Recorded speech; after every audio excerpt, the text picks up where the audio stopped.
नमस्कार, India news Haryana देख रहे हैं आप। मैं हूं आपके साथ आयुषी शेखावत। स्वागत है आपका मेट्रो न्यूज में। फरीदाबाद में भी बारिश से जगह जगह जलभराव की तस्वीरें देखने को मिली। वहीं तमाम सेक्टर, कॉलोनियां, बाजारों, पार्कों और हाईवे पर भारी जलभराव होने से जनजीवन अस्त व्यस्त हो गया। यहां तक कि रेलवे अंडरपास पूरी तरह पानी में डूब चुके हैं और शहर की एक्टिविटी बुरी तरह से प्रभावित हो गई है। वहीं सेक्टर 21D के पास स्मार्ट सिटी के प्रोजेक्ट के तहत खोदे गए गड्ढे में कार गिर गई और यह हादसा भी बारिश की वजह से हुआ। दो तस्वीरें आपके सामने हैं। शहर में जलभराव की ये पहली तस्वीर, तो वहीं गड्ढे में गिरी कार की तस्वीर भी आपके सामने। फरीदाबाद से ये खबर सामने है, जहां बारिश ने खोली नगर निगम की पोल। तो ये दो तस्वीरें आपको दिखा रहे हैं। फरीदाबाद से खबर सामने, तस्वीर आप देख सकते हैं शहर में जलभराव किस तरह से बढ़ गया है। तो वहीं दूसरी ओर बारिश के कारण गड्ढे में कार भी गिर गई। ये दूसरी तस्वीर भी आपको दिखा रहे हैं यहाँ पर। फरीदाबाद से खबर सामने, जहां बारिश ने बुरा हाल कर दिया है, तो वहीं बारिश ने नगर निगम की पोल भी यहाँ पर खोल दी है। देख सकते हैं आप किस तरह से शहर में जल भराव हो रहा है। ऐसे में नगर निगम की पोल पट्टी खुल चुकी है। फरीदाबाद से ये तस्वीर सामने, जहां शहर में जल भराव हो रहा है, तो वहीं गड्ढे में कार भी गिर गई।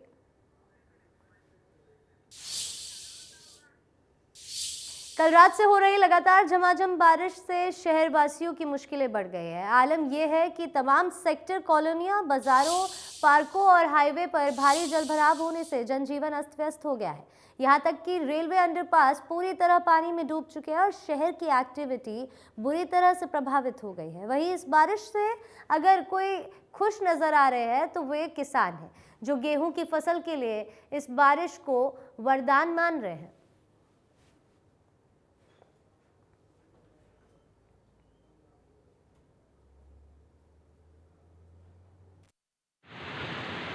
काम बिल्कुल नहीं। एक तो ऐसे लॉकडाउन चल रहा है, उसकी वजह से मंदी में आ गई, फिर ऐसे में ना स्टाफ आएगा, ना ही कस्टमर आएंगे। गरीब लोग कहाँ जाएंगे बताइए। ये पानी की समस्या ऐसी भरी रहती है जब भी ये ऐसा हर बरसात में ऐसा होता है। ये पिछले काफ़ी सालों से ये रहा है, जब भी हल्की सी बारिश होती है तो सबसे पहले ये पूरे फरीदाबाद में सबसे पहले ये बढ़ता है। अच्छा। हाँ, इतना पॉश मार्केट है, इसके बाद भी आज तक इन्होंने कुछ इसका सोल्यूशन नहीं निकाला।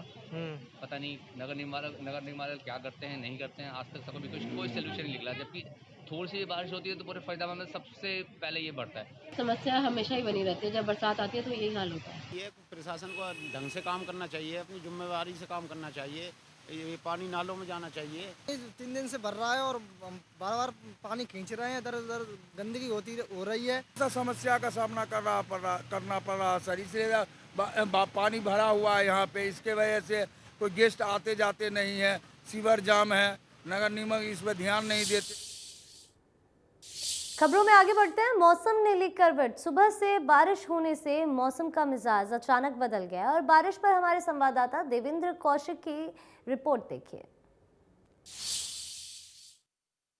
देर रात से हो रही लगातार बारिश की वजह से जहां शहर वासियों को मुश्किल हालात का सामना करना पड़ रहा है, जगह जगह जल भराव की समस्या देखने को मिल रही है, तो वहीं किसानों के लिए ये एक अमृत के तौर पर इसे बताया जा रहा है। खास तौर से रबी की फसल, जो गेहूं की फसल है, उसके लिए ये एक बेहद लाभदायक साबित हो रही है। फिलहाल भी अगर हम बात करें तो बरसात लगातार जारी है और ऐसे में आप देख सकते हैं साफ तौर से कई जगह जल भराव की समस्या भी सामने आ रही है, जिसकी वजह से लोगों को मुश्किल हालात हुए हैं। और ऐसे में लगातार जिस तरह से बरसात हुई है, अब ठंड बढ़ने की और ज्यादा बात की जा रही है। मौसम वैज्ञानिकों का कहना है कि अगले 2 या 3 दिन लगातार शीतलहर चलेंगी, जिसकी वजह से लोगों को सर्दी से भी सामना करना पड़ेगा। इसके साथ साथ में लेकिन किसानों के लिए एक बड़ी राहत की बात कही जा रही है, जिस तरह से ये बरसात हुई है। इसके अलावा अगर बात करें तो फरीदाबाद का पॉल्यूशन, जिस तरह से फरीदाबाद को टॉप 10 सिटी में माना जाता है जो सबसे ज्यादा प्रदूषित हैं उनमें से, लेकिन अब इस बरसात के बाद में एयर क्वालिटी इंडेक्स भी घटता हुआ दिखाई दे रहा है। और फिलहाल की अगर बात करें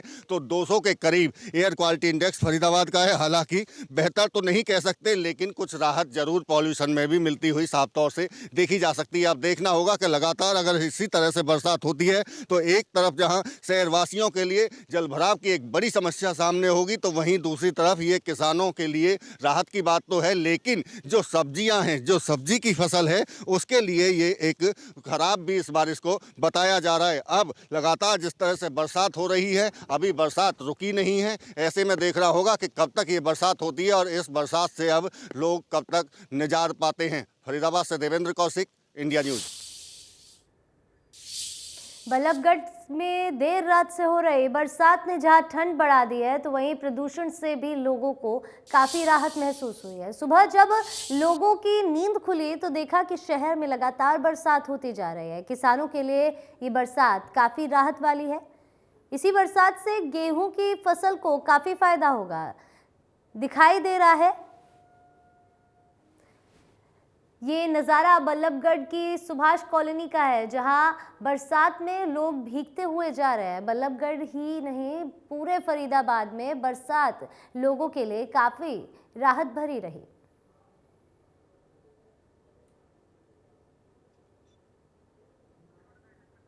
तो बल्लभगढ़ से एक खबर सामने, जहां बरसात किसानों के लिए फ़ायदेमंद यहां पर साबित हुई है। किसानों के चेहरों पर इस बरसात से खुशी देखने को मिली है, क्योंकि किसानों ने जो गेहूं की फसल बोई है उस पे फ़ायदा इस बारिश का ज़रूर नज़र आने वाला है। और ऐसे में बल्लभगढ़ से ये तस्वीरें आपको दिखा रहे हैं, जहाँ पर सुबह से ही बारिश हो रही है और मौसम ने जिस तरह से करवट यहाँ पर ली है उसका साफ तौर पर यहाँ पर नतीजा देखा जा सकता है। सुबह से हो रही बारिश जो तापमान है उसमें भी काफ़ी ज़्यादा ठंडक लेकर आई है।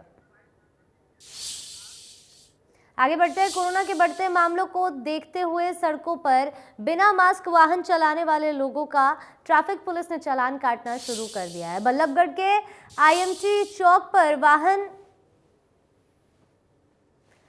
वाहन में 2 से ज़्यादा बैठे बिना मास्क के लोगों का ट्रैफिक पुलिस ने चालान काटा। और IMT चौक पर ट्रैफिक व्यवस्था को संभाल रहे कुलबीर सिंह ने बताया कि उच्च अधिकारियों के आदेश की पालना करते हुए गाड़ियों में 1 से ज़्यादा बिना मास्क के बैठे हुए लोगों का चालान किया गया है और इसके साथ लोगों को मास्क पहनने के लिए जागरूक भी किया जा रहा है।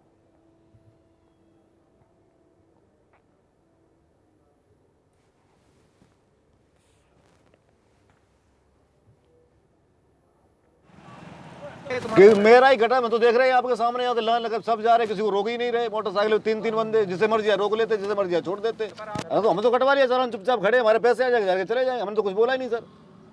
हम तो ऐसे थे, ऐसे ये थोड़ा ऐसे हो गया, उन्हें बहाना मिल गया, मास्क नहीं लगा रखा, ये थोड़ा ऐसे हो जाता, कोई बात नहीं। मास्क का भी कर रहे हैं और ई मशीन का भी कर रहे हैं, लोगों को समझा भी रहे हैं और चलान भी कर रहे हैं लोगों के। हम मास्क का चलान कर रहे हैं। हाँ, उच्च अधिकारियों के आदेश है भाई मास्क का चलान करो। लोग अवॉइड कर रहे हैं, मास्क नहीं पहन रहे, ठीक है, उनको समझा भी रहे हैं। देर रात से हो रही बरसात को किसानों ने गेहूं की फसल के लिए बहुत अच्छा बताया है। किसानों का कहना है कि बरसात से फसलों में अब पानी लगाने की ज़रूरत नहीं पड़ेगी। उन्होंने कहा कि अगर बरसात नहीं होती तो फसलों में कीटनाशक लग जाते हैं। तो फरीदाबाद से खबर सामने, जहां किसानों ने साफ तौर पर बताया है कि उनकी फसलों के लिए ये बरसात कितनी ज़्यादा अच्छी है और कितना ज़्यादा फ़ायदा उनकी इस गेहूं की फसल को हो रही बारिश से होने वाला है। ऐसे में उन्होंने ये भी बताया कि अगर बरसात नहीं होती तो ऐसे में फसल में कीटनाशक लगने के आसार बनते हैं। तो ऐसे में फरीदाबाद से तस्वीर सामने, जहाँ किसानों के चेहरों पर खुशी नज़र आई। सुबह से हो रही बारिश उनकी फसलों के लिए काफ़ी ज़्यादा फ़ायदेमंद साबित होने वाली है। गेहूं की फसल बोई हुई है फ़िलहाल किसानों ने, और ऐसे में ये बारिश जो है वो काफ़ी ज़्यादा फ़ायदेमंद साबित होने वाली है किसानों के फसलों के लिए, क्योंकि अगर ये बरसात ना होती तो उनकी फसल में कीटनाशक लगने के आसार थे। बारिश से जो परमात्मा की ये बारिश कर रहा है इस टाइम में, तो ये समझो जैसे खेतों में तो यूरिया बरस रहा है जी, इससे ये समझो यूरिया देने की जरूरत नहीं है, खाद लग रहा है। ये सीधी जो बारिश हो रही है एक धारा, इससे खेतों में कोई भी नुकसान नहीं है किसी भी प्रकार का, बल्कि खाद की पूर्ति कर रहा है। तो फसल के लिए तो बहुत बढ़िया फायदा है जी, ऐसे समझो किसान के लिए तो ये सोना बरस रहा है जी। कैसे फ़ायदा होगा इससे?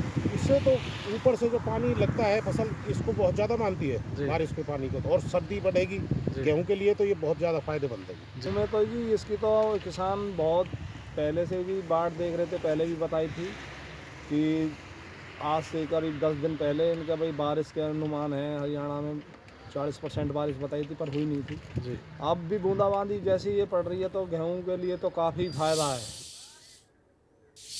आगे बढ़ते हैं। 15 से 18 साल तक के बच्चों को कोरोना का सुरक्षा कवच मुहैया कराने के लिए वैक्सीनेशन का कार्य शुरू कर दिया गया है। इसी कड़ी में स्कूलों में बच्चों के लिए वैक्सीनेशन किया जा रहा है और ऐसे में अब बच्चे भी इस अभियान में बढ़ चढ़कर भाग ले रहे हैं।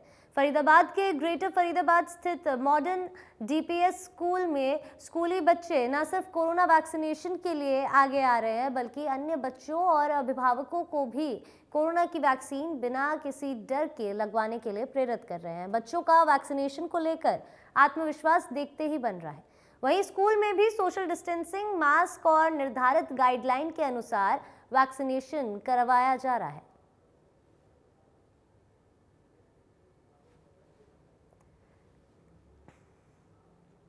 सिटीजन्स ऑफ इंडिया है तो ये हम सबका फ़र्ज़ बनता है कि हमें वैक्सीनेशन लगवा लेनी चाहिए ताकि सब सेफ रहें। मेरी यही राय है कि आप सबको जल्दी से जल्दी वैक्सीनेशन लगवा लेनी चाहिए ताकि हम इंडिया जल्दी से जल्दी कोविड से जीत सकें। पहले मुझे डर लग रहा था कि पूरी सेफ्टी होगी या नहीं, या फिर वैक्सीन से कोई साइड इफ़ेक्ट्स तो नहीं है, बट अभी तक I can not see any side effects and also the arrangement made by the government and school is appreciable and there is nothing as such.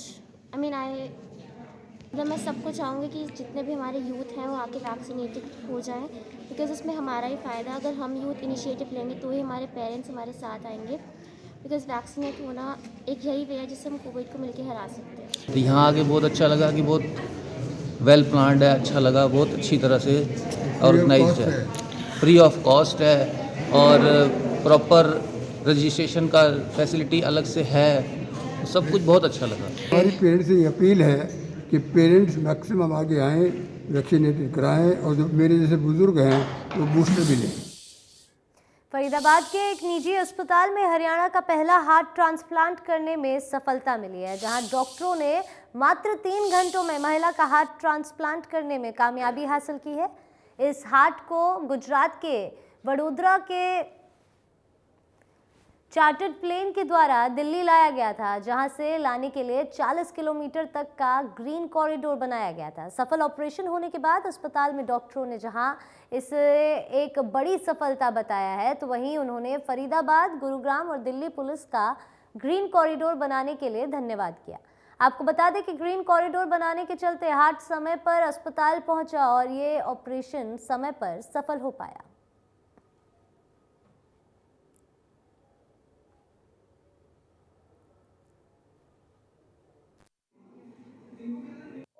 Basically तो बहुत ही कठिन रहा। आपको यहाँ से टीम तैयार करना, एयरपोर्ट पे सारा कोऑर्डिनेशन करना, वहाँ से प्राइवेट जेट अरेंज करना, जेट को जाके वहाँ पे वेट करना, वहाँ से टीम को दूसरे अस्पताल में जाके ऑपरेट करके हार्ट निकालना और फिर जर्नी में वापस आना। लेकिन आसान काम तो हर कोई करते हैं। मेरा ही मानना है कि ऑर्गन डोनर्स के लिए कहीं ना कहीं हमारी ही कमी है, शायद हमको जागरूक नहीं कर पा रहे हैं उनको। शायद हमें ही उनकी तरफ पहुंचना होगा, उनको बताना होगा, समझाना होगा, काउंसिल करना होगा, तभी वो चीज़ें परकुलेट होंगी। ये शायद हम में कहीं ना कहीं यही कमी है। पहले तो मैं अपने परिवार की तरफ से कोटि कोटि नमन पूरे हॉस्पिटल को और हार्ट ट्रांसप्लांट टीम को और सभी डॉक्टर्स को। सबसे पहले तो यही सब है। दूसरी बात, गॉड से प्रे कर रहे हैं, सारे लोग लगे हुए हैं, पूरा फरीदाबाद प्रशासन भी मेरे लिए काफ़ी, अभी हम लोग ने वीडियो में जैसा कि देखा कि लगे थे, सब लोग का बहुत बहुत धन्यवाद। बस सब लोग प्रे करें ताकि मैं अपने घर पर अपनी बेटी को अपनी माँ वापस कर सकूं। और इसी के साथ फरीदाबाद मेट्रो में आज के लिए इतना ही। आप बने रहे India news Rajasthan, India news Haryana के साथ।